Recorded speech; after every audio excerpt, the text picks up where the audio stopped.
Good evening. I'm Judy Bennett of the League of Women Voters of Humboldt County, and tonight the League presents the candidates for the McKinleyville Community Services District. We have 6 candidates for the 3 positions vying for terms. Tonight we have 4 of those candidates with us. The League of Women Voters, a nonpartisan political organization, encourages informed and active participation in government, works to increase understanding of major public policy issues, and influences public policy through education and advocacy. The League of Women Voters does not endorse candidates or political parties. Before we begin, I would like to explain that the League is presenting candidate forums on Zoom this year because of the pandemic. The Zoom format is still new to all of us at League, so please be patient, be kind, and if we experience any technical difficulties, bear with us. League members will host and moderate and time the candidates. The forum is being recorded and aired on Access Humboldt, the League's YouTube channel, and the League's Facebook page. Links to the recorded forums and schedules will be advertised and made available to the public by the League. The recorded video is the property of the League of Women Voters of Humboldt County. The link to the video may be shared, but no portion of this video may be used for promotional or advertising purposes by candidates or organizations. Instead of each of you drawing a number for the speaking order, as we typically do when it's live, we drew random numbers for each of you and created a grid that will determine the order you speak. Candidates will have 1 minute each for opening and closing statements and 1 minute to answer questions. Questions from the public have been submitted to the League via email, and today Ann Hartline and Bert Lochte, League members, reviewed the questions for duplications and personal attacks. As moderator, I will ask as many questions as possible during the time allotted for this forum, and our host, Deborah Downs, will unmute you when it is your turn to speak. Our timekeeper is Julie Kelly. She will hold up a card to let you know how much time you have left and when you need to stop. When you see the red stop sign, please finish your thought and then stop. The candidates running for the McKinleyville Community Services District 4-year term are Scott Bender, William McBroome, and Greg Orsini. Candidates for the 2-year term are Wesley Martin, Joellen Clark-Peterson, and Jimmy Vance. We will begin now with Scott Binder, excuse me for pronouncing it wrong, Binder, and his opening statement. Okay, Scott. Okay, thank you very much, and thank you to the League of Women Voters for having us this evening.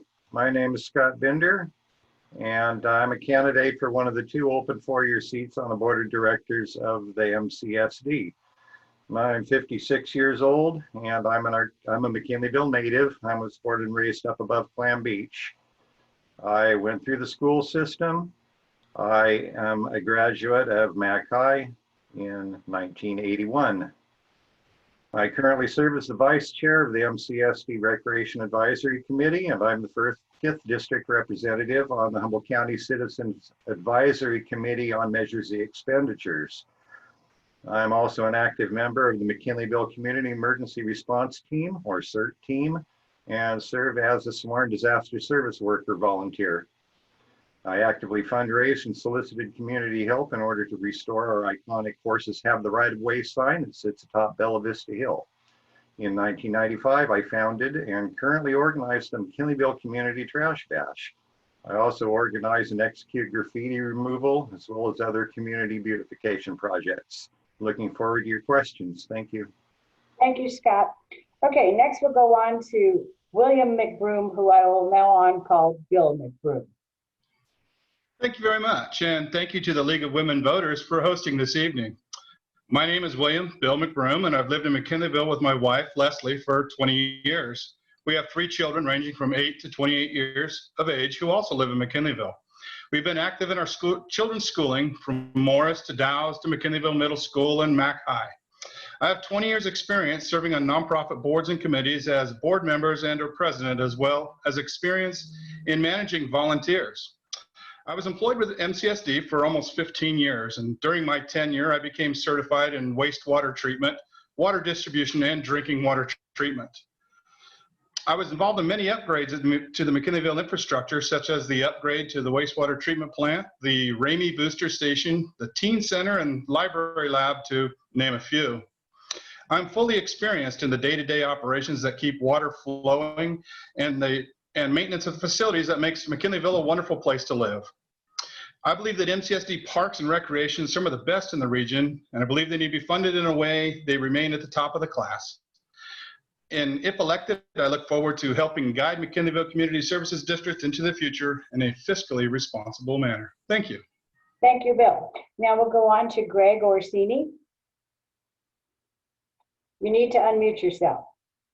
And thank you very much. And to reiterate what Bill said, thank you very much to the League of Women Voters for hosting this and allowing in this time of COVID a chance for the public to get a chance to learn a little bit about us. So my name is Greg Orsini, and many of you might know me from my many years of public service. I work for McKinleyville Community Services District as an employee and also as the general manager.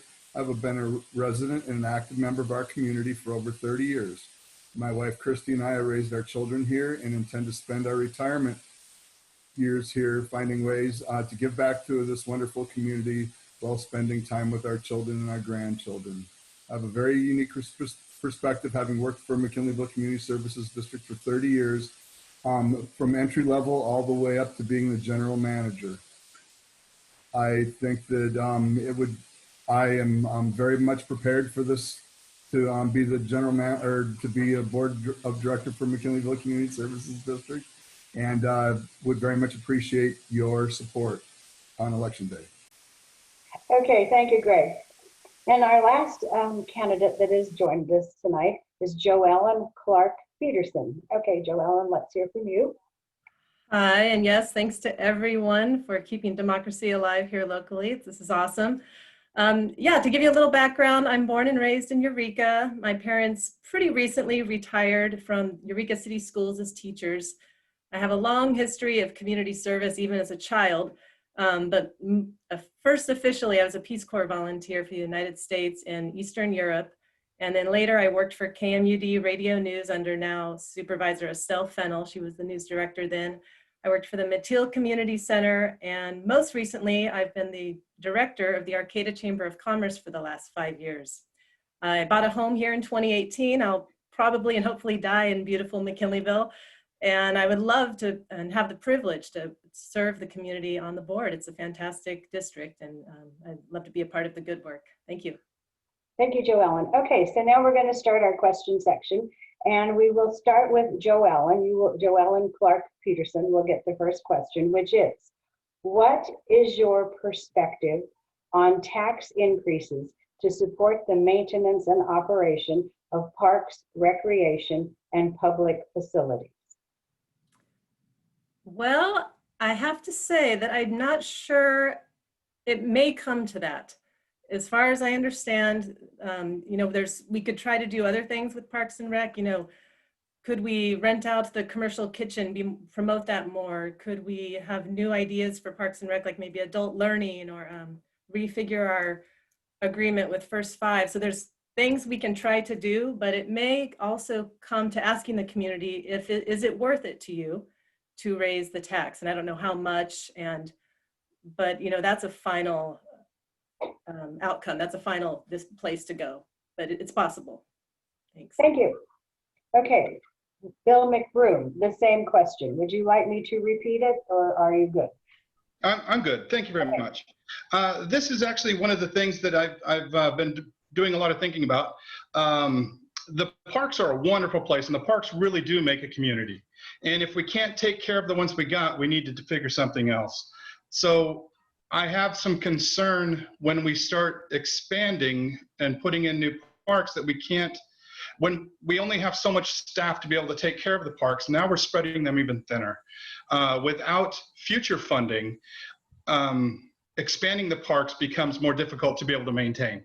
So with that, yes, I'm like Jolene said, searching out some other avenues of being able to fund these through rental of the facilities. Other programs that people may be willing to, fee for program. It is, as a last resort, obviously it would go to the ballot to see if there would be a tax increase, and it would be up to the community members to make that call. But that is something that I have put a lot of thought into about how we can maintain the beautiful parks that we have and still build community. Thank you very much. Thank you. Okay, next we will hear from Scott Binder. Scott, do you want me to repeat the question? No, I think I got it. Okay. Okay, well, taxes, nobody likes taxes, and I don't like taxes. Measure B is a good thing to have, and I'm glad that it's renewed. And we're working as best we can with that on the Parks and Rec Committee. And true, right now we have we're going through. Oh gosh, I lost my train of thought now. I'm sorry. That's okay. Okay. Anyway, well, that's part of what the Recreation Advisory Committee is doing as part of the 5-year strategic plan for the district, is trying to figure out how to increase public awareness of the facilities that are available in the district for renting, and so that they can be more self-sustaining. Thank you. I just want to say, everybody just relax. If you make a mistake, it's okay. Everybody, we're just grateful that you're running. Okay, so now we'll hear the last person to comment on this question is Greg Orsini. Go ahead, Greg. Thank you very much. First of all, I'd like to give our staff kudos for their ability to be able to balance the budget every year with dwindling resources and increase in expenses that are related to the increases in the minimum wage, and still being able to balance the budget. So kudos to our staff. Having worked and been responsible for the Parks and Rec budget for many years, I know it very intimately, and I think that there are many avenues that we can search. There's still some revenues that can be brought out, and that would be in facility rentals. Our facilities are not rented fully all the time. That would be ways to look into, finding ways to be able to rent those out. I believe that new programs are, that's an ever evolving thing in different programs.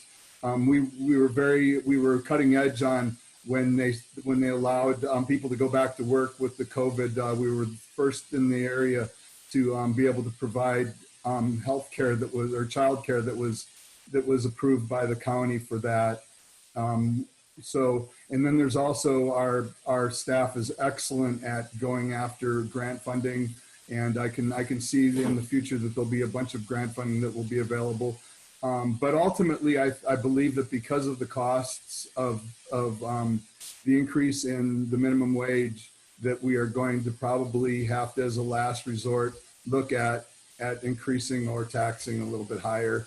That remains to be seen, and I'm sure that will be taken care of doing surveys and Okay, I think you've been muted. Okay, and we're on to our question number 2, and we will go to Greg first for question number 2. Question number 2 is, what changes or improvements within the McKinleyville Services District would you advocate for and push for during your term if elected? So Greg, we'll start with you. You have to unmute yourself. Yeah, thank you very much. That's a great question. So being that I've worked there for almost 30 years, I think that what changes? I believe that there's going to be things that are going to be important in the future that aren't ready yet. I believe that at some point trails will be able to expand trails and have riverfront access with the property that we just procured. The Orsini Ranch. I see us being completely not being reliant on having to discharge water in ways that aren't recycling anymore. and we'll definitely be able to reclaim every bit of wastewater that we do. I believe that we'll probably be seeing a community forest that will be self-sustaining, that will be in the near future, and that won't require, that should be, like I said, it'll be self-sustaining. I think the biggest thing that we're going to see in changes that are going to be the fact that we'll be working on our infrastructure, and all the main lines, water and sewer main lines, will all be replaced over the next 75 years. Thank you. Thank you. Okay, we do have to stick to our time limit. So next we'll go to Scott Binder. And Scott, can you tell us what changes or improvements you'd like to advocate for the McKinleyville Community Services District? Well, that's a real good question. The staff has been doing a great job. The current board has been doing a great job. The projects that are going on right now are real exciting. But if I were to be a board member, I would advocate for the district to make itself more accessible, promote exactly what they're doing on the, for the public's benefit, and via Facebook,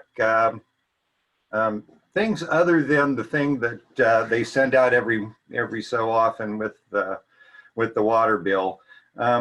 People want to get excited about stuff that's going on, and there's a lot of stuff that's exciting that the district is doing that people don't know about, frankly. It's not in the union. It's not on Facebook. Things like the Proposition 68 grant that the Parks and Rec is going to be reapplying for in December to revitalize Pearson Park and Azalea Hall. I think, if we got the public behind that, then people would start getting excited and start caring. Thanks. Thank you. Okay, we'll go on to Bill McBroome. Bill, what changes or improvement would you push for? Thank you very much.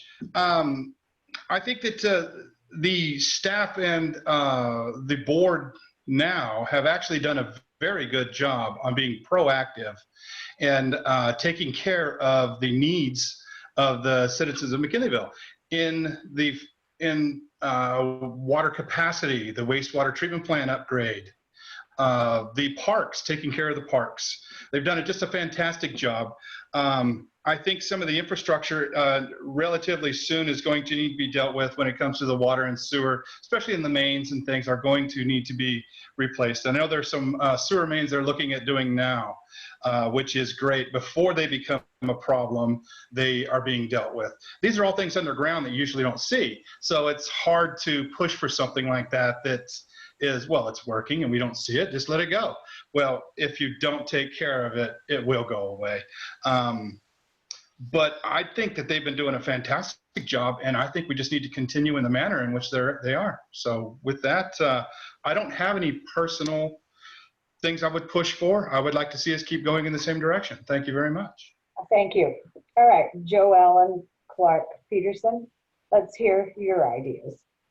Yes, it's true. It's hard to think of things that the MCSD needs to do differently. They are doing a great job on every level that's been mentioned. One thing I've wondered is do we look at, and if we don't, let's do it, to make sure all of the programs, all of our services are reaching all the residents, and is everybody having equal access to those things? So that would be something, some kind of self-analysis to undergo regularly. I'm a journalist at heart, so I am with you, Scott, that I have some ideas for ways to communicate that make it fun and appealing.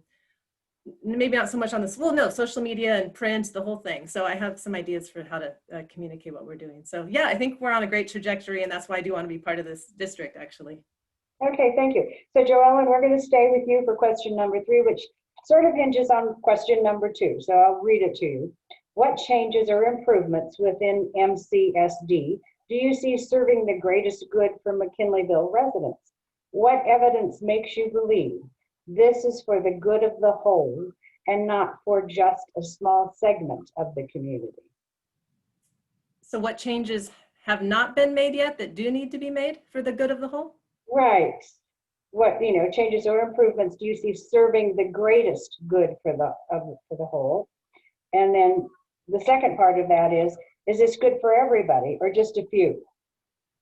Well, changes that are already underway and have momentum, that the water, the sewer, the community park coming online, all of these things are for the public. And as far as I can tell, they are reaching everybody. I do wonder about the Parks and Rec and if there's a scale for all families to be able to access those services, or how could it be even more accessible to all families? So that's the only realm that I'm not completely positive. I'm sure that there's efforts made, but I would like to know and look more into that. But as far as I can tell, everything is accessible, and I'll be curious to hear what the other candidates say. Thank you. Thank you. Okay, so we're going to go to Greg Orsini next to answer this question of what evidence makes you believe what's being done is for the good of the whole community and not just a small segment. Wasn't there a little bit more to that? The first part is what changes or improvements within MCSD do you see as serving the greatest good for the McKinleyville residents? Okay, thank you very much. Personally, one of the things that I look forward to doing and is one of my goals is, there's almost 17,000 people that live in McKinleyville. There's 6,000 water services in McKinleyville. We have several thousand people that vote every election, and what I would like to see is a way that we can access that it's not the same 30 or 40 people that are active in the community, that somehow we figure out a way to reach out and get the rest of McKinleyville motivated so that we can hear from everybody. And that's my goal if I'm elected, is to find ways to be able to reach out to those people that are too busy. They work in Eureka and they come home and they feed their kids and they don't have time to be active in that way. So we've got to either using social media or just outreach, get out to those folks. And I think in that way, if we can get feedback from all of our people in our community and not just the 30 or 40 people that are active in our community, that would be a great thing for everybody. Thank you. Okay, now we'll go to Scott Binder next.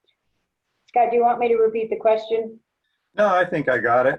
Okay. What would do the most good for the whole of McKinleyville going into the future? Well, Greg's got a real good idea there, and it's something that I've been doing for a long time. It is talking about McKinleyville. It's talking about the direction that we're going. It's talking about my own participation in community projects, what's going on at the McMac, why are the streets dirty, why is this, why is that. I read all the board packets, I go to all the meetings, and I try to answer as many questions as I can. I'm a lot more well-spoken on a keyboard than I am in this format or in person. But I answer questions accurately, honestly, and I'll take the time to do it. And going forward, I think trying to get people more involved and trying to get people more excited about what we're doing for McKinleyville as a board and what McMac is doing as their committee to make things better for us going on. And yeah. Thank you. All right. Bill McBroome, your thoughts. Thank you very much. I think a forum such as this is a great start in letting people know what McKinleyville is about and what's going on. Informing the public of the things that they are doing. For instance, the water tank capacity upgrade, the water capacity upgrade is a big one. That's going to be for fire protection, and should something happen where we couldn't get water from where we do now, we have the capacity to last for a few days or a week. That is huge for all of the residents in McKinleyville. Another one that they're working on, I have seen, was the solar panels for power, to reduce our power footprint, to reduce some of that power bill. that would be a great way to go, provided it pencils out. And I believe we're getting very close to that actually working out. I've been watching what they've been doing and very excited about seeing that proceed. And to reiterate what the others have said, is getting it out there to the public to let them know what is going on and how they can be involved. Thank you. Okay, thank you. All right, and we're going to stay with Bill McBroome, and we'll go on to question number 4. Question 4 is, what does integrity mean to you? And what measurements of accountability do you use in order to ensure that you are acting with integrity?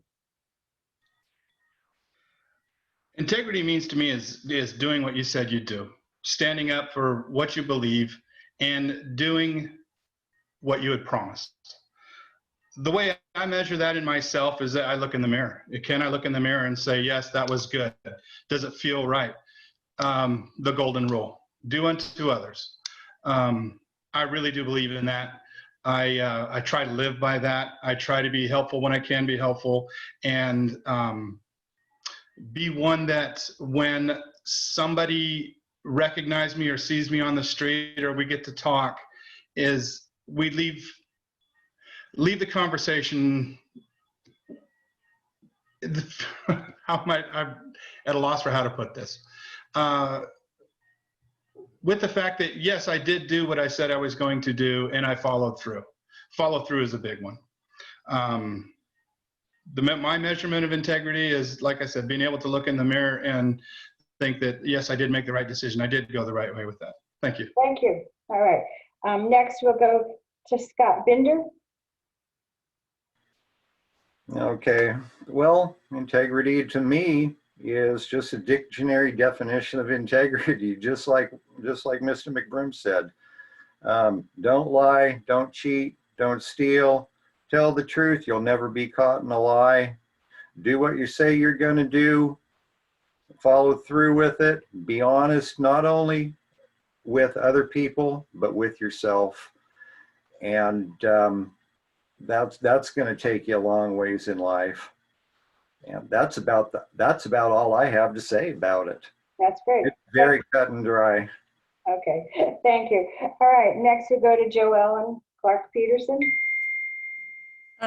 Yeah, well, it's kind of great about a small town. It doesn't take very long to know if someone has integrity, even if you don't know them directly. You can find out pretty easy. But actually, I did really learn about that in a professional way when I was a journalist at KMUD, and you have to talk to all kinds of people. I remember talking to tree sitters, to Pacific Lumber, and with all parties, you have to prove that integrity or they will not want to talk to you.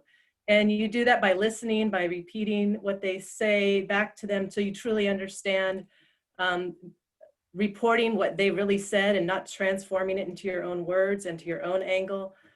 So yeah, it's all the definitions they said. And then that was a really interesting practice for me as a much younger woman in what that means in a professional and public space too, and how to prove that to people. Thanks. Thank you. Greg Orsini, would you tell us your thoughts on integrity? By the time we get done with this, I'll remember to turn my microphone on every time. So anyway, for me, integrity starts with not lying to yourself, being truthful with yourself. And then if you're truthful with yourself, it's easy to be able to be truthful with other people. I think that actions speak louder than words, and people listen to what you do. They don't listen to what you say until they trust you. And then once they trust you, then they will listen to what you say. So having that integrity and having that trust are paramount.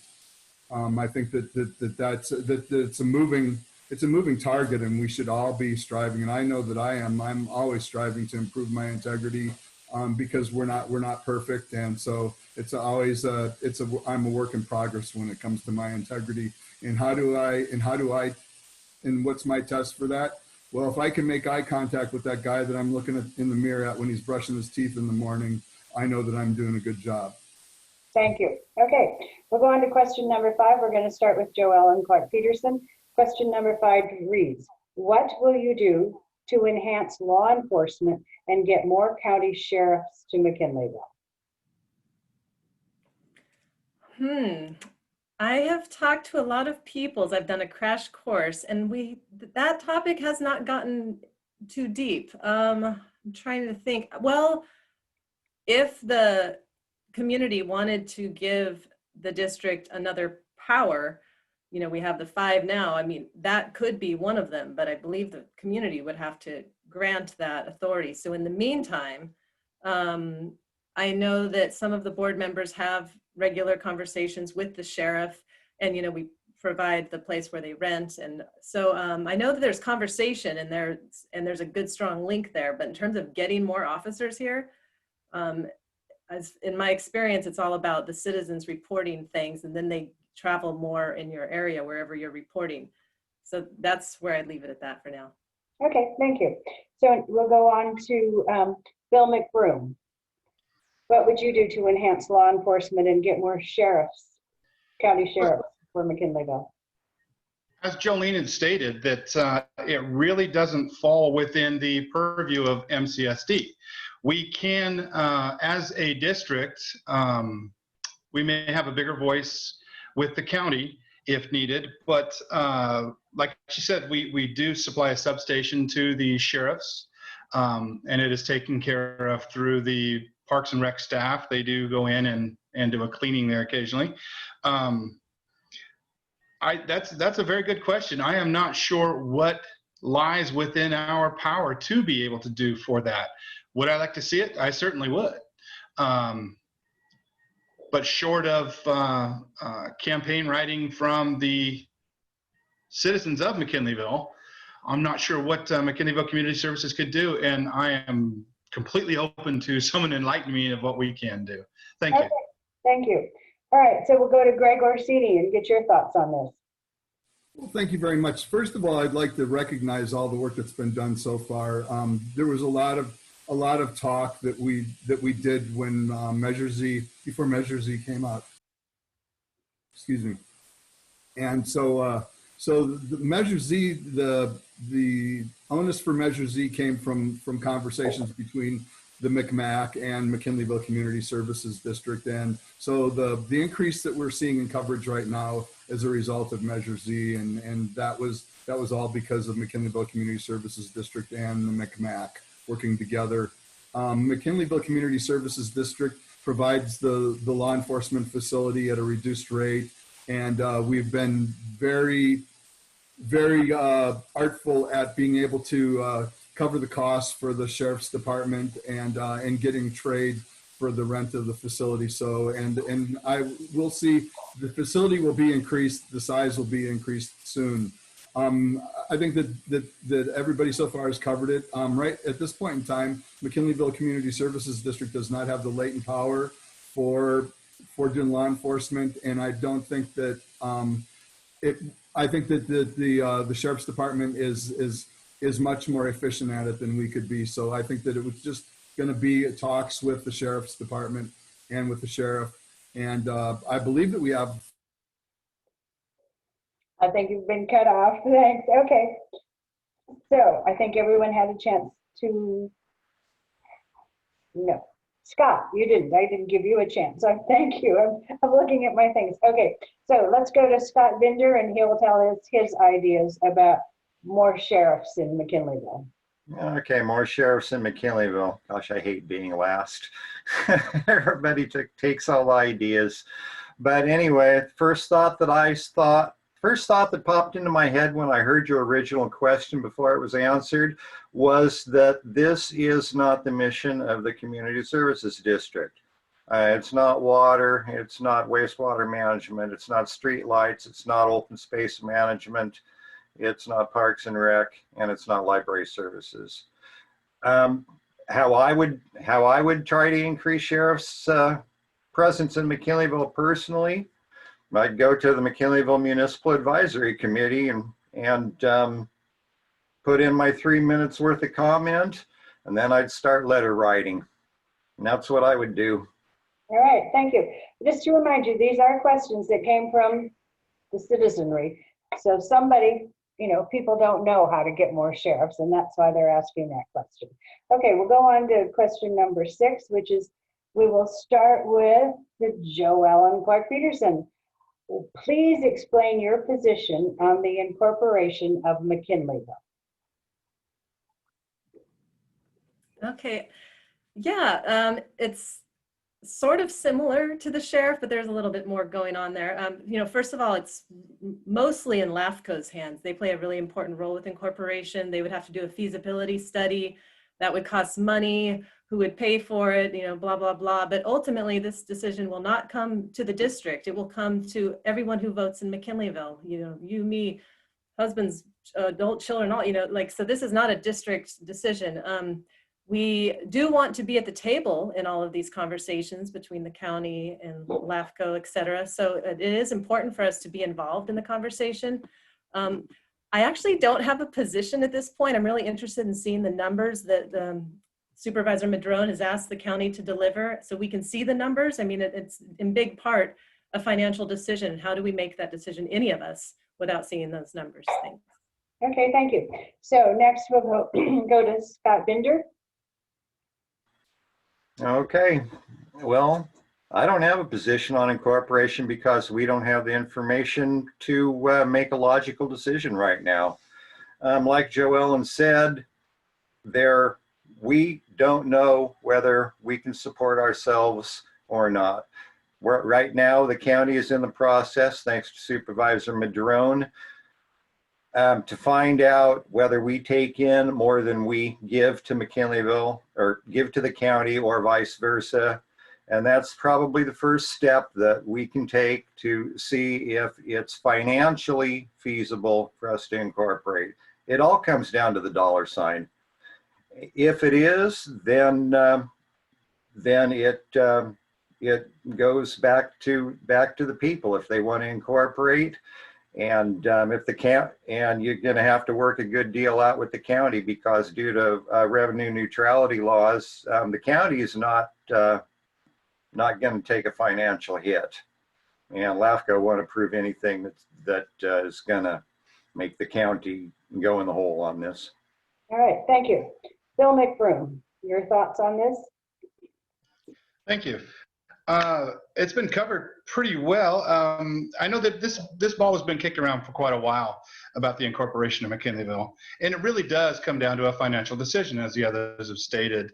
And that decision, in the end, is going to reside with the residents of McKinleyville. Do they want to vote for that or not?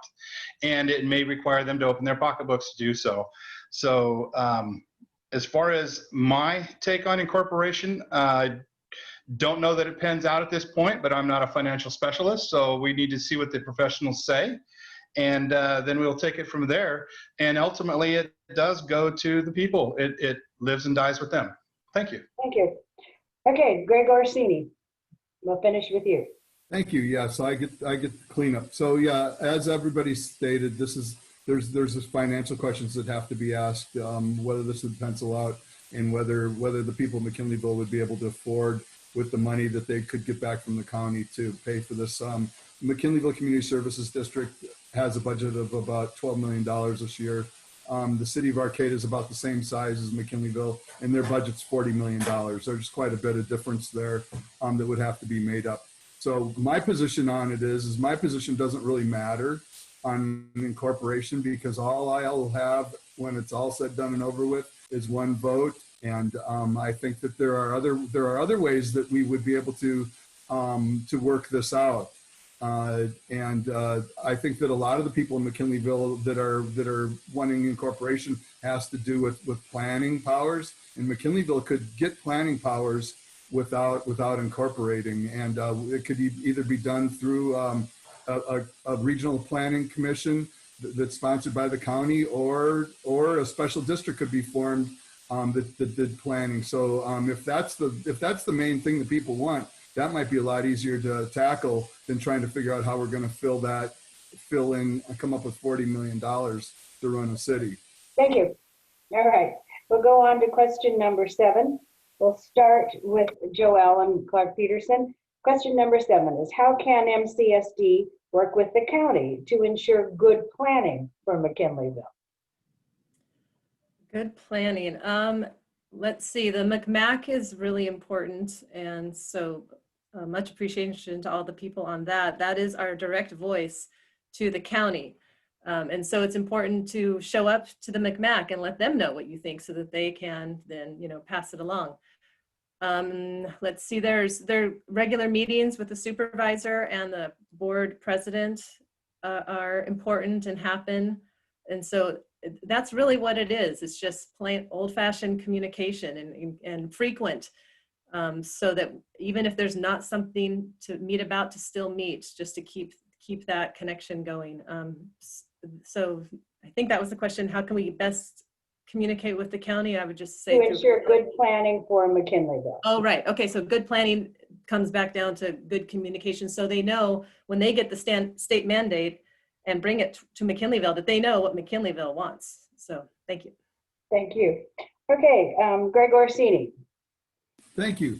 So we have to remember, and this has been stated before, that McKinleyville Community Services District is water, sewer, streetlights, parks, recreation, open space, and library power. So we don't really have any say-so with the county when it comes to planning, other than when it comes to our water and our sewer infrastructure. That's where we have the ability to be able to have some input. When the county does their general plan updates, they have to update their EIR and the environmental documents. So that's very important that McKinleyville be proactive, and we have been for about the last 10 years, 12 years, on making sure that what the EIR say for increasing in zoning and things like that are, that what's being represented in the EIRs are actually truthful what's going on in McKinleyville. I think that, oh. Sorry. Keep going. Okay, so anyway, sorry about that. I think that that we do also monitor. McKinleyville Community Services District does monitor building permits, and we're making sure that we're able to provide the capacity, water and sewer capacity. So I think that right there is probably the thing that McKinleyville Community Services District actually has the most power to do when it comes to interacting with the county, is to make sure that the county's putting the development where we have the ability to serve water. Thank you. Okay. All right. So then now we'll go to Bill McBroome. Thank you very much. To ensure good planning, yeah, the MCMAC is a great place, a great way to start.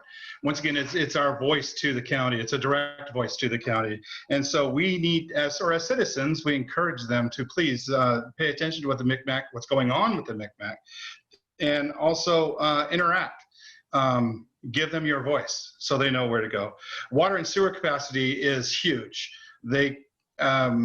To be able to build in an area, you got to have the infrastructure to do so. Without that infrastructure, trying to do something is just, it just isn't going to work. So the planning really needs to gear around that. As far as dealing with the county, I think there's a pretty good line of communication, and they do pay attention, especially when it comes to our votes. So I think that is, once again, communication, and the third one would be communication. Thank you. Thank you. Okay, now we'll go to Scott Binder again.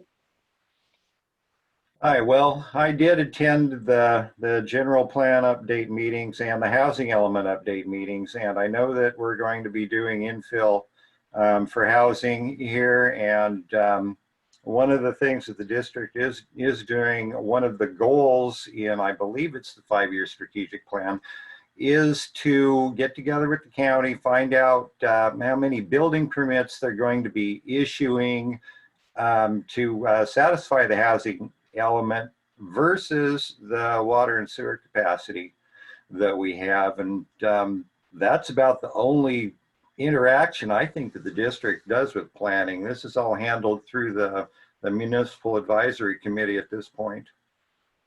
Okay, thank you. So Scott, we're going to go start with you for the next question.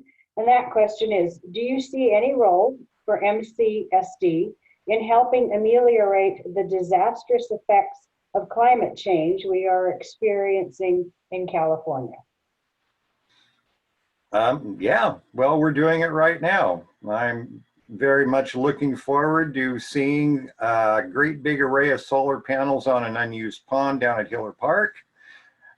If we can get the Proposition 68 grant that we're going to be applying for, the Parks and Rec Department is applying for a very, very large grant to upgrade Pearson Park and Azalea Hall.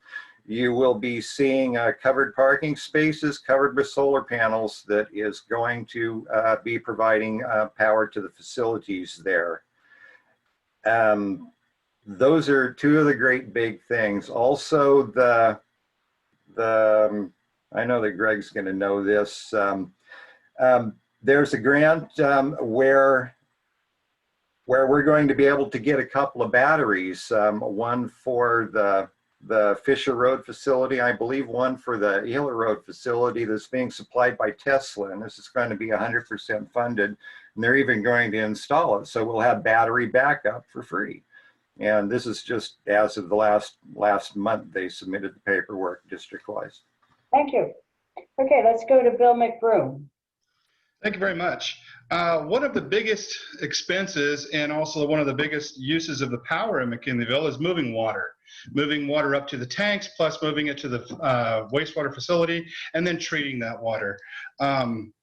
So by running everything on peak, off peak, which they're already doing, is very big on reducing the footprint and not using more power at the time when it's needed elsewhere. That has been going on for quite some time. They've been doing that for a long time. The solar panels, that's coming up. Really excited about that. That is finally penciling out. I know they've been working on it for about 10 years, and it's finally gotten to a point, the industry has finally got to a point where it will work. I saw the write-up for the batteries, the Tesla batteries. That would be great because then we could also run on the batteries during peak, go off peak, and recharge those batteries. You're still spending the amount of wattage, whether you're putting a battery or actually using it to move water, but you can pull that power when it's not being used elsewhere. So that can help with the overall grid situation. Thank you. Thank you. Okay, let's go to Greg Orsini on this one. Thank you. This is one of my favorite subjects. Just a little bit of background. I think that the people in McKinleyville have wanted us to be able to rely on renewable energy for a long time, and it just really never penciled out.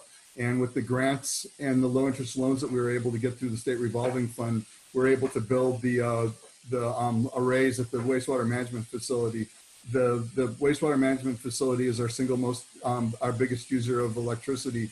And when the wastewater management, when the solar arrays are completed there and the battery backup there, we'll be producing probably 98 to 110% of the energy that we're using at the wastewater management facility. That will be a huge reduction in our carbon footprint.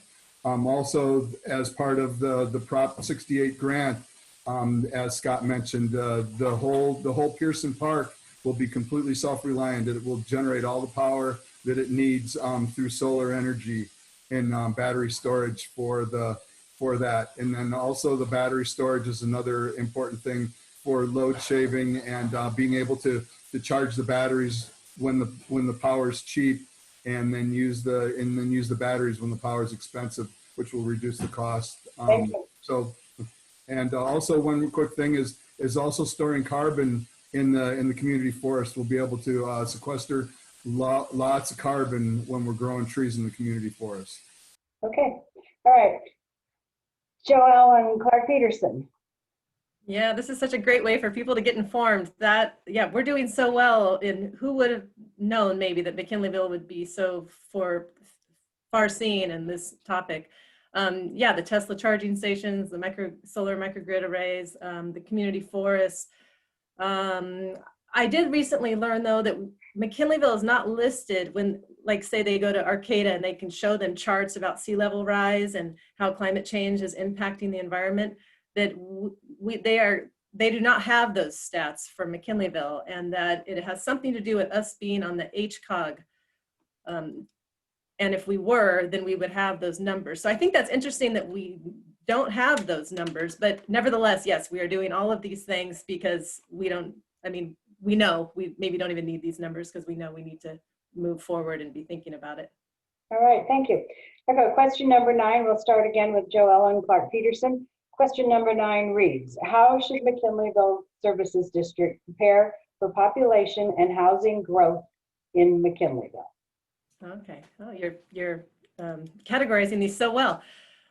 Yeah, and actually that will be some of the fallout of climate change, you know, having people move here and then how do we accommodate their housing? So we'll probably first start with infill, you know, wherever the pipes currently are, makes most sense to build there. You know, we have plenty of water. So yes, water is great, but it is again limited by the wastewater system. I have heard a lot of different types of people talk that when the housing does occur, you know, affordable housing is what we need. And it's not just for seniors or just for families. It would be mixed, kind of village-like.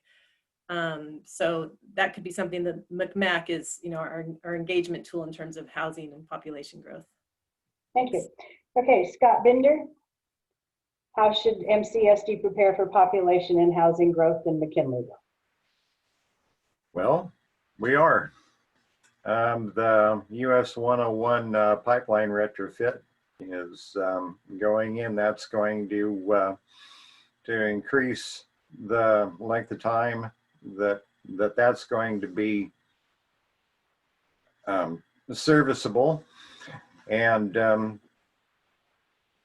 also learning exactly what our capacity can be by checking the building permits and the stuff from the county that is outlined in the strategic plan.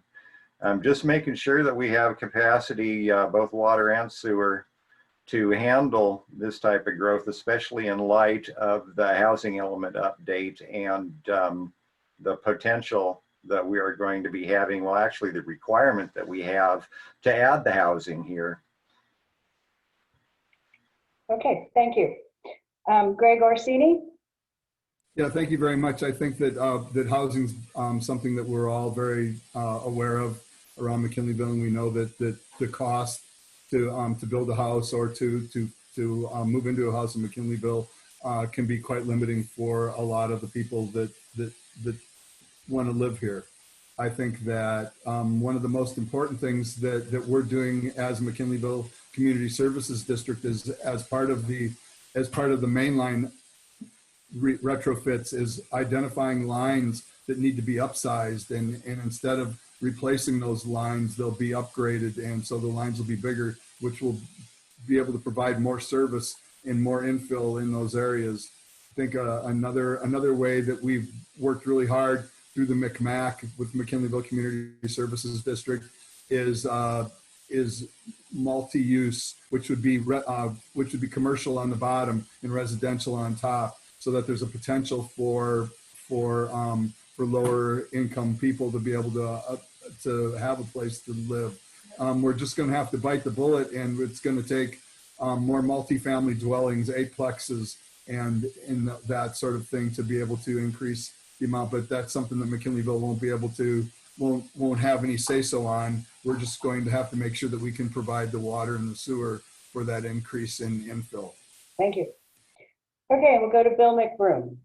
Thank you very much. Housing growth in McKinleyville, that's been going on for quite some time. It is not the same city it was when I moved here 20 years ago. It has been growing, and MCSD has been doing a fantastic job staying in front of it. In their strategic planning, they've been keeping up very well. The wastewater treatment plant upgrade was monstrous. It went from being a much smaller plant to now one that can handle quite a bit more than what we're actually delivering to it now. It's designed that way on purpose. The water storage situation is another one that has done just been fantastic in the way they have dealt with the needs.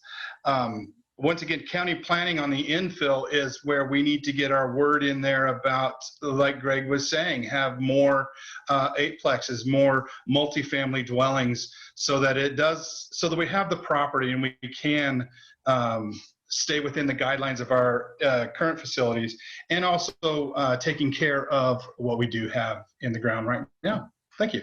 Thank you. Okay, I think we'll stay with Bill McBroome, and we'll go on to question number 10. What experience do you bring to the board that will prove to be invaluable? Invaluable, you say? Well, I didn't write it, I just read it. Thank you. I do have about 20 years in different volunteer things that while I worked with MCSD, they were gracious in allowing me time off to go do things that I needed to do, travel up and down the state for. I have been chairman of many boards and president. I've sat on many boards. I have worked with volunteers, and that is a completely different world than when you pay someone to work for you. When someone volunteers for you, they can just tap out and say goodbye. So you really have to know the people, be able to read people and work with people.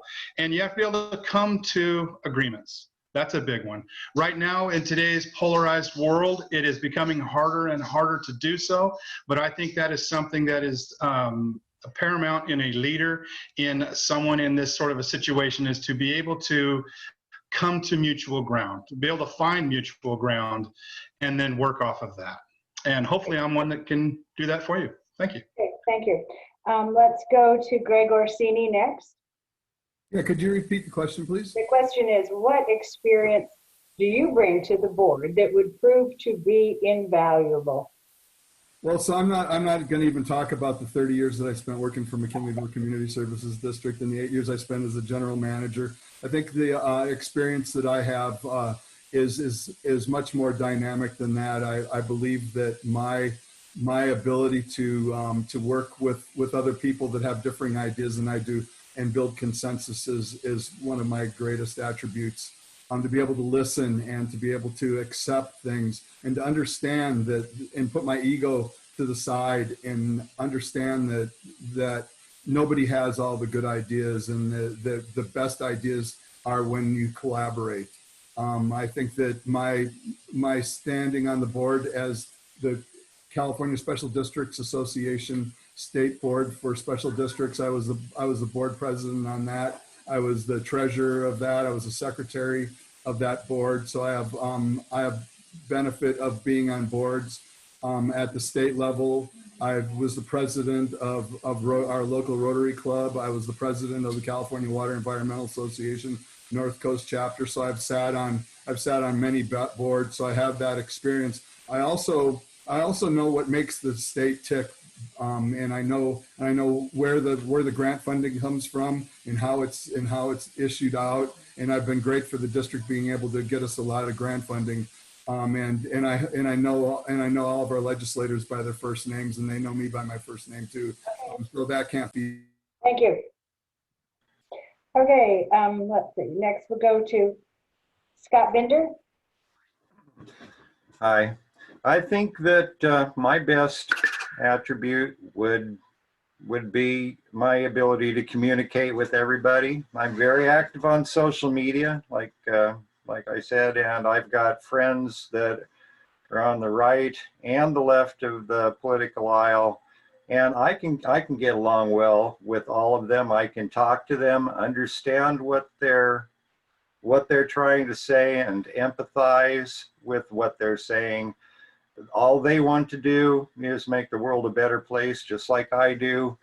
And there are ways to find common ground in any problem that you talk about. There are ways to bring people together to solve virtually any problem. You just have to work hard with an open mind to find how to do that. And it just takes good, positive, effective communication in order to do so. And I do this every day. Thank you. Okay, let's go to Joellen Clark-Peterson. Tell us what you bring that would make you invaluable to the board. Okay. Yeah, like the fellows, I bring an ability to dialogue, and I have a creative and collaborative inclination. I also really honed in my experience building partnerships and sharing resources and working to a common good in my work in the Chamber of Commerce in Arcata. And I think that'd be very similar, where we're always looking with other agencies to how can we help each other? How can we partner? How can we share resources? So inevitably we are sharing goals and interests. And so I think that I really practiced that in the last 5 years. And I think that would definitely help the board and the district. Thank you. Okay, we'll go on to our next question, and we'll go to Bill McBroome. And the question reads, How do you interpret the mission and the vision of the district, Bill? Thank you very much. I was actually working there when they developed the mission statement. It hasn't changed a whole lot. It is developing as time goes on, as all mission and vision statements should. I'm trying to recall right off the top of my head what it's about, but basically it is to provide services to McKinleyville in a fiscally responsible manner, which is one of my bedrocks. It is not the MCSD board's money. It is the money that belongs to the ratepayers of McKinleyville. We are the stewards, or they are the stewards, and they need to be very responsible in the manner in which the money is spent, and also with an eye to the future. You can't just look at today. You've got to look 15, 20 years down the road to be able to make every dollar the most it can be. Thank you. Thank you. Okay, let's go to Joellen Clark-Peterson. Let's see. How do I interpret the mission? How do you interpret the mission and the vision of the district? Okay. Okay. How do I interpret it? I mean, I do love the mission because it's very clear. It tells you exactly what the district does. So if you ever doubt as a citizen, I've learned a lot recently. You just come back to, is it water, wastewater, streetlights, parks and rec, open space, library? And if it's not, you might need to call the county. But let's see. And actually, it's interesting, you know, the special districts can have something like 45-ish different latent powers, and 5 isn't really that many. So we do these 5 because the community voted for us to do these, but there could be more. So the mission can change in that regard. And I think that's interesting, that it can change with how the community might change. I just like to make sure it is equitably distributed to all people, and that we just self-check and self-evaluate every so often to ensure that. Okay, thank you. Scott Binder, your feelings about interpreting the mission and vision of the district. Well, in the mission and the vision of the district, well, the mission is to provide safe and reliable water, wastewater treatment, street lights, parks and recreation, and library services in an environmentally and fiscally responsible manner. And I think that that, in a nutshell, is what our job is, and that's what we're doing going down the road.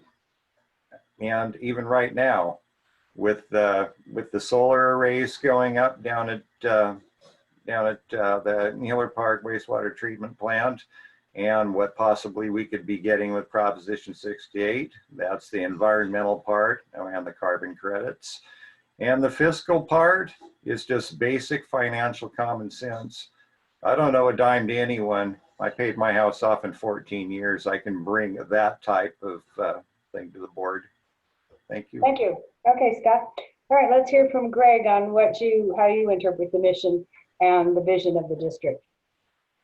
Yeah, so I was when we first did our first strategic plan and we created the mission and vision statement, I was there for that, and it recently changed, and I'm kind of caught off guard because at the last board meeting they actually added to the mission statement, and I can't remember exactly what was added to it, but anyway, I think that the most important part is we know the water, sewer, streetlights, parks and recreation, and open space and library. But the important part about that, the caveat to that, is that it's going to be done in an environmentally and fiscally sound manner.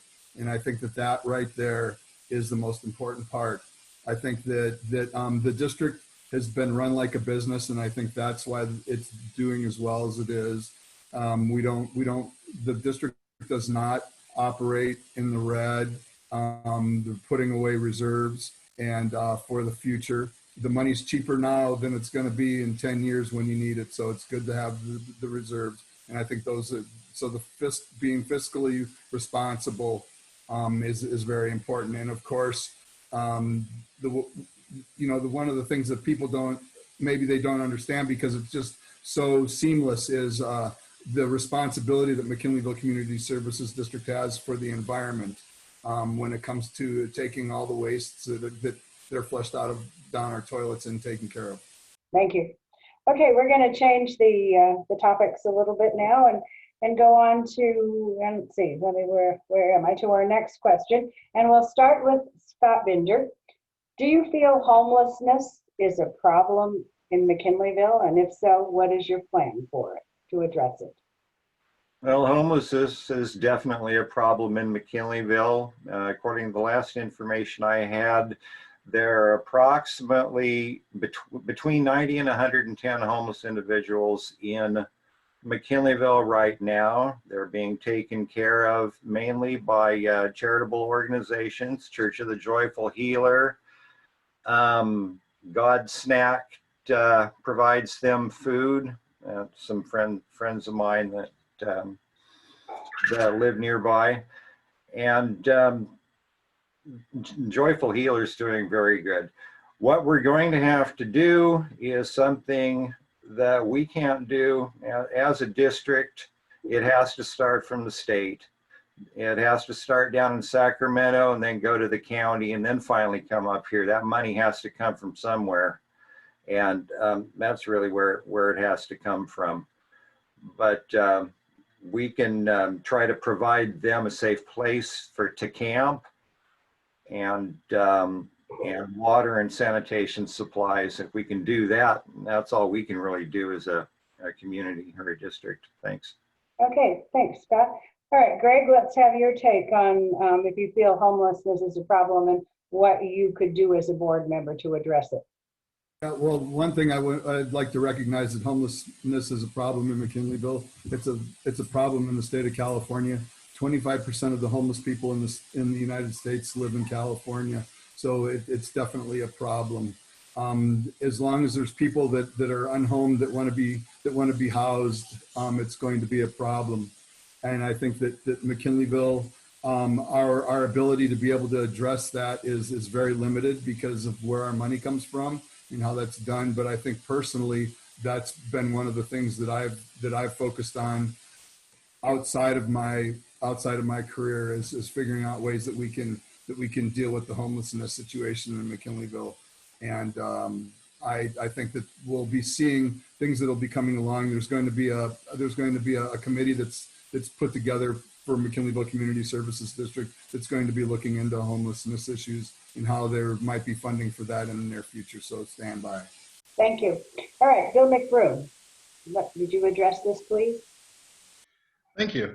Yeah, homelessness is a problem everywhere, especially in California, and we do see it here in McKinleyville.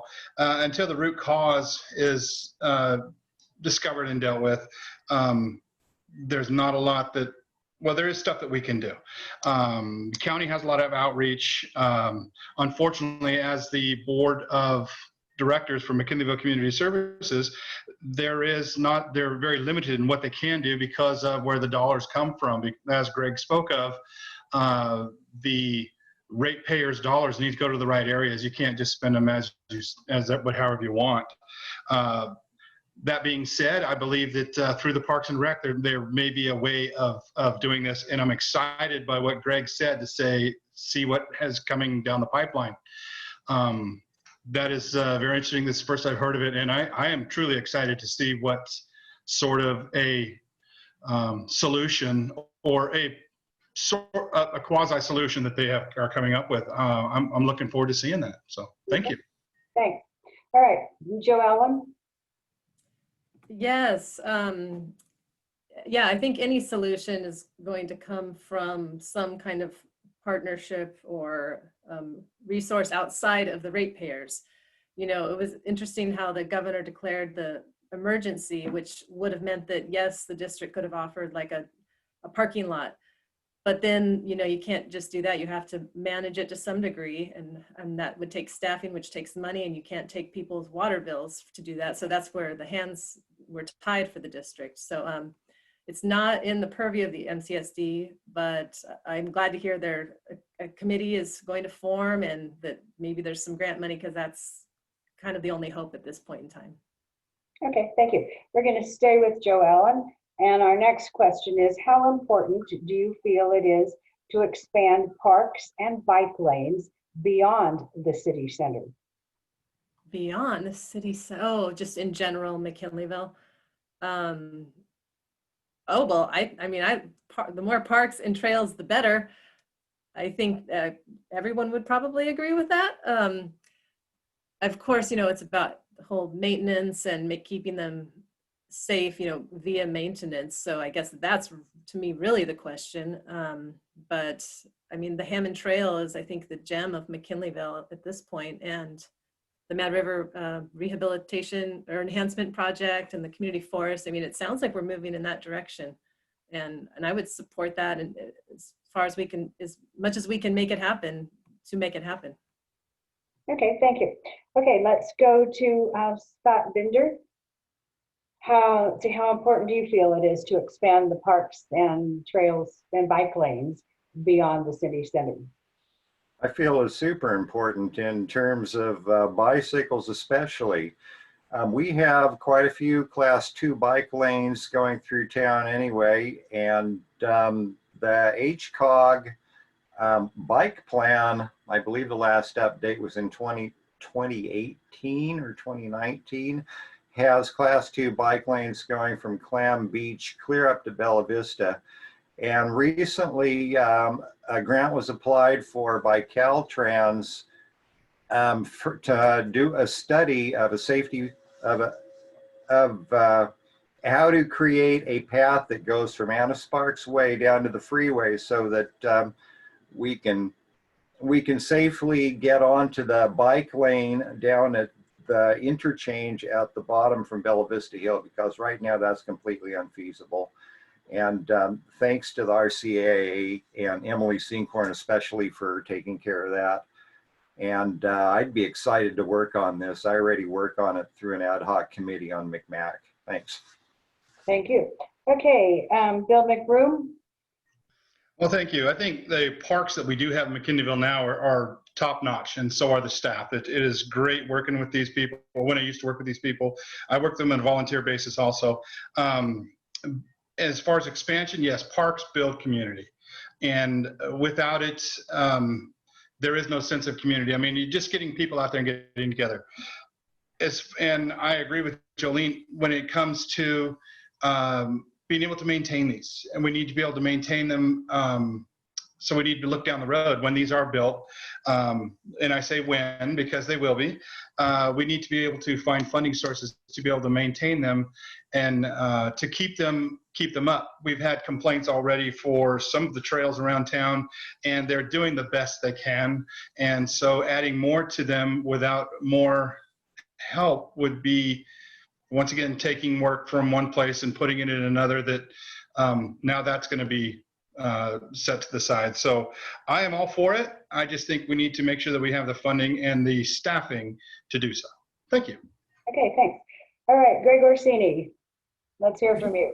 Thank you very much. So if you look at the McKinleyville area plan, there's trails that have already been conceived, and a lot of them are done. So we have the Hammond Trail, which is on the west side of the freeway. And then there's School Road. School Road actually connects the Hammond Trail with the Midtown Trail, which runs from Washington through Central Estates. It will go through the town center and tie into the Midtown Trail that runs across Railroad and goes up into Fernwood subdivision and things like that. So once the town center's done, we'll have a north and south on both sides of the freeway that will run the full length, or almost the full length of the downtown part of McKinleyville.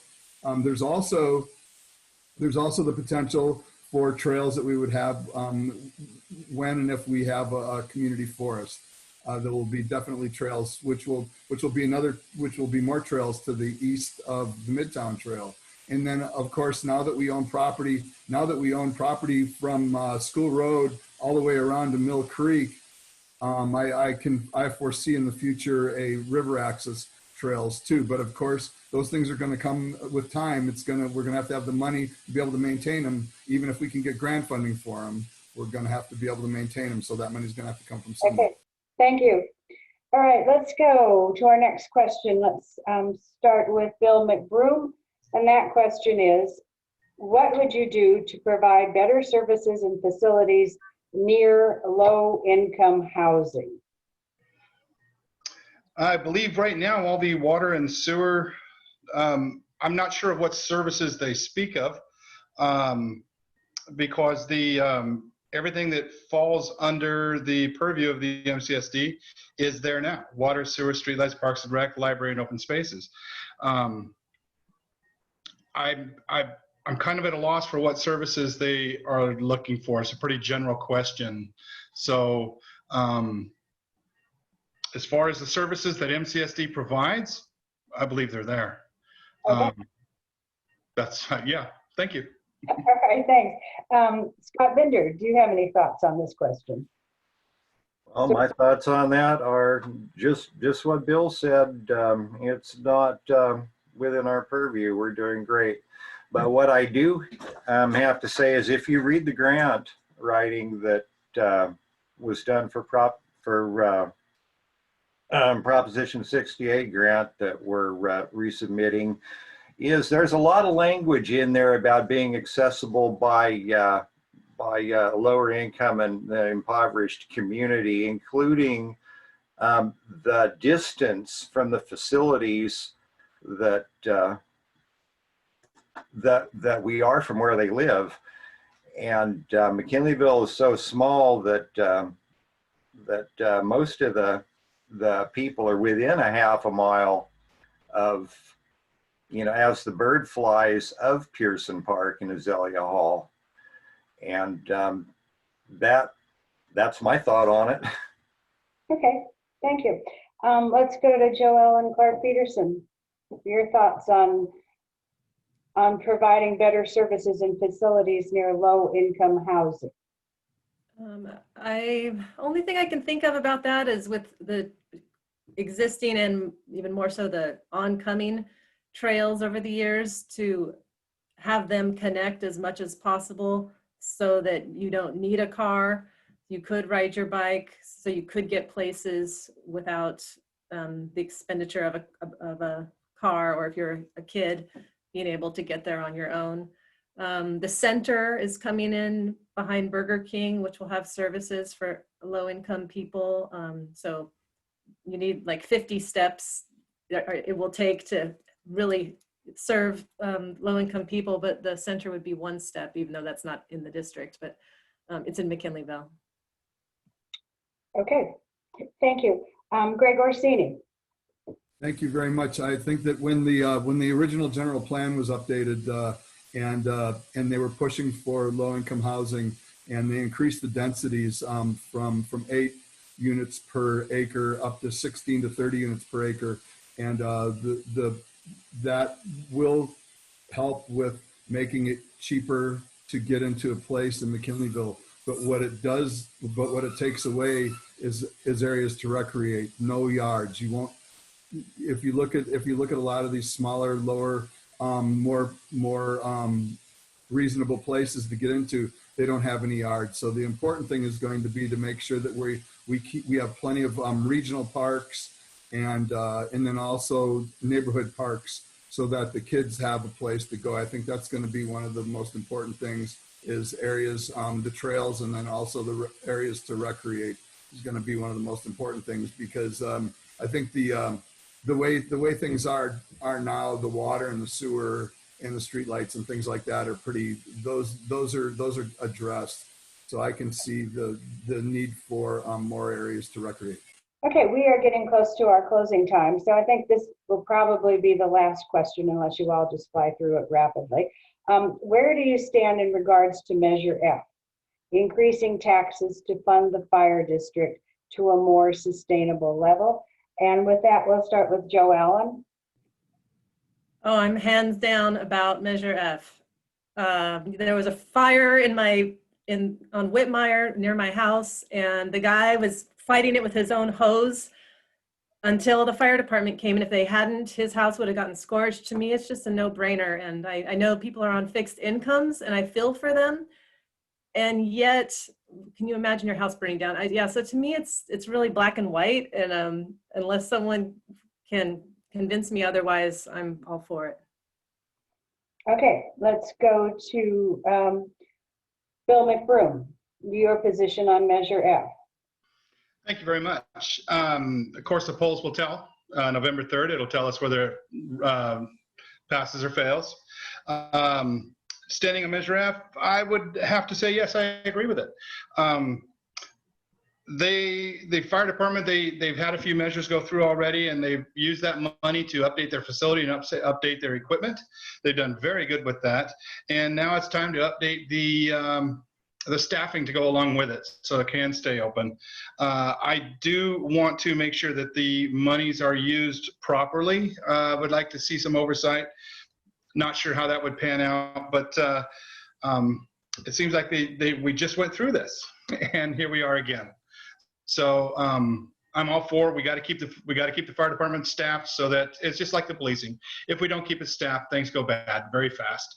And so I do believe it needs to be done, but I think that there also needs to be something to make sure it's being done properly. And I don't have an answer for it right away, but I'm sure that there will be someone watching. Thank you.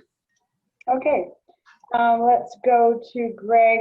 Let's see if I'm getting Greg Orsini go next. About where do you stand on Measure F, increasing taxes to fund the fire district? Well, just like all these other things that really don't have a whole lot to do with the McKinleyville Community Services District, my opinion is that Measure F is very important for me. I will be voting in favor of Measure F.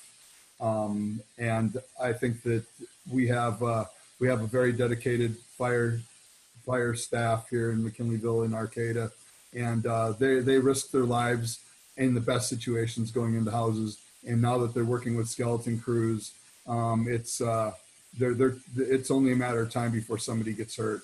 And so we need to do. I know it's going to be tough, and it's easy for me to say that I'm willing to pay the extra taxes, just like everybody else is going to have to. But it's only a matter of time before us forcing the Arcata Fire Protection District to operate at the low levels that they are is going to cause issues.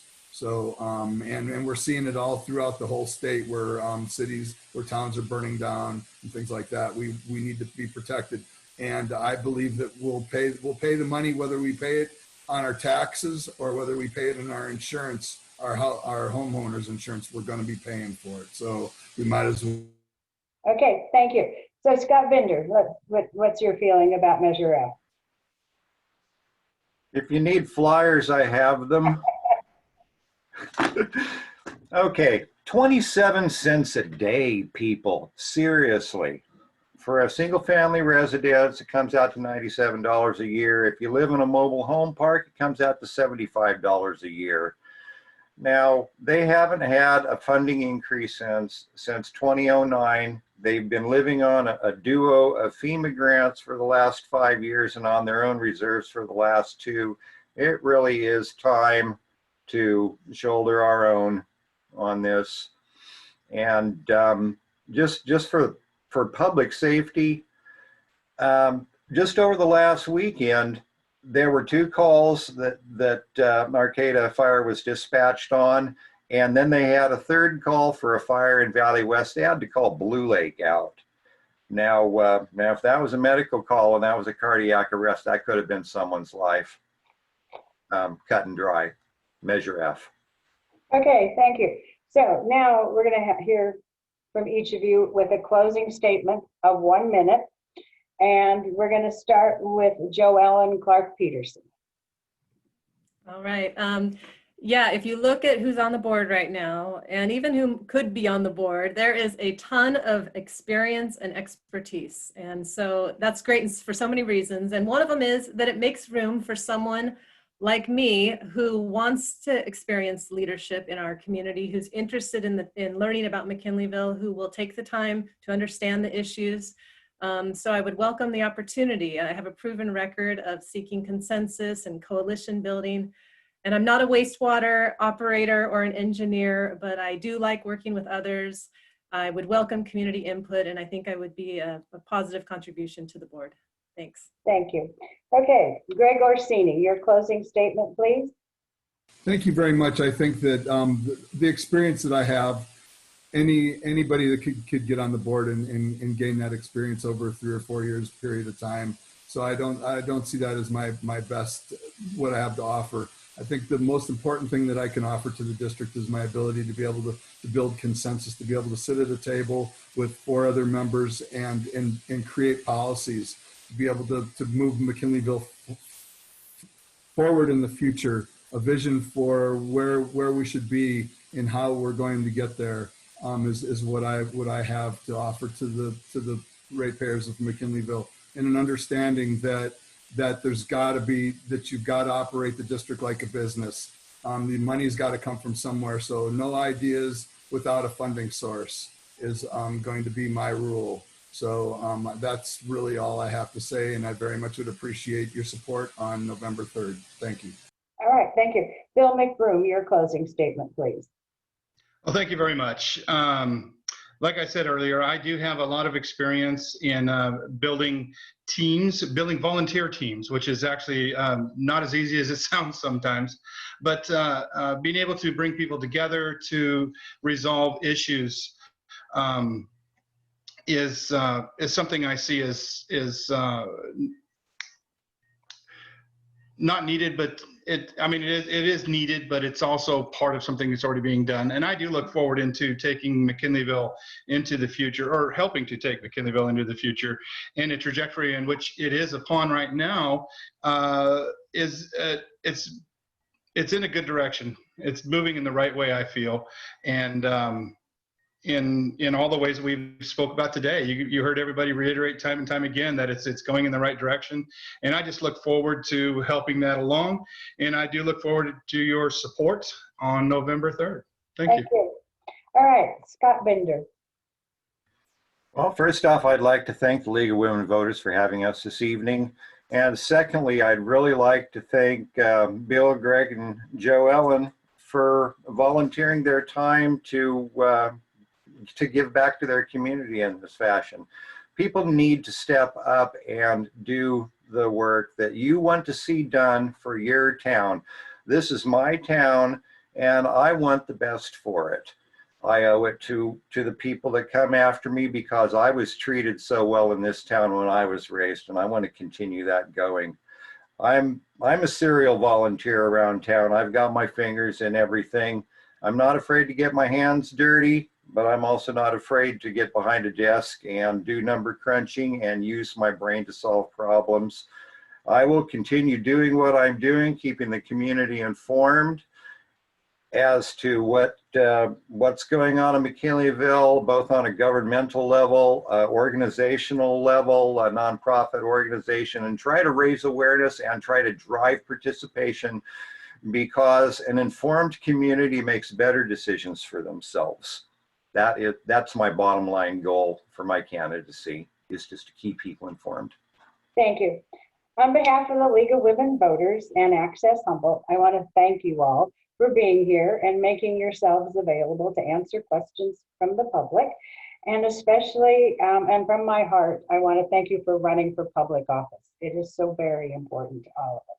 So remember to vote, everybody that's watching, on November 3rd. Be an informed voter, exercise your right to vote, and help make democracy work. Good night, everyone. Thank you.